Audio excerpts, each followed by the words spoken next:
L'Église catholique fait mention de Saint Jean de Dieu.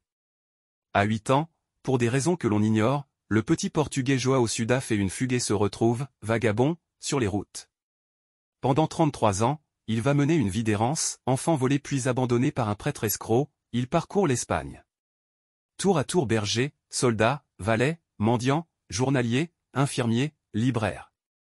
Le vagabond, un moment occupé à guerroyer contre les Turcs en Hongrie, se retrouve à Gibraltar.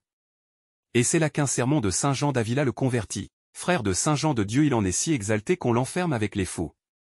Puis son dévouement éclot en œuvre caritative. Tout ce qu'il a découvert et souffert, va le faire devenir bon et miséricordieux pour les misérables. Il collecte pour eux, ouvre un hôpital, crée un ordre de religieux, l'ordre de la charité.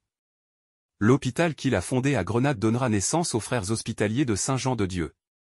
Au moment de mourir, il dira, « Il reste en moi 3 sujets d'affliction, mon ingratitude envers Dieu, le dénuement où je laisse les pauvres, les dettes que j'ai contractées pour les soutenir. » Saint Jean de Dieu a été déclaré protecteur des hôpitaux et des malades, en même temps que Saint Camille de Lellis, par Léon XIII le 22 juin 1886. Pie XI les proclame, tous deux, patrons du personnel des hôpitaux. Mémoire de Saint Jean de Dieu, religieux.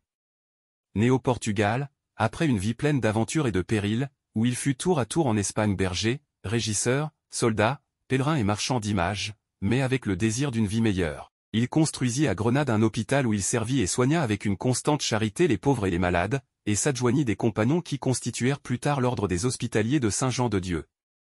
Il s'en alla vers le repos éternel en 1550. Saint Jean de Dieu, priez pour nous. Évangile de Jésus-Christ selon saint Marc.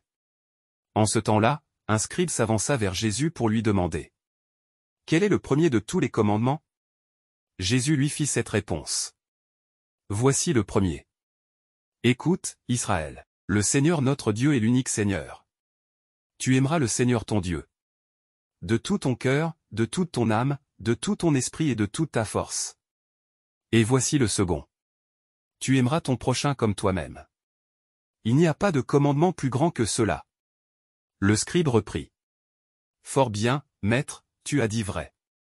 Dieu est l'unique. Et il n'y en a pas d'autre que lui.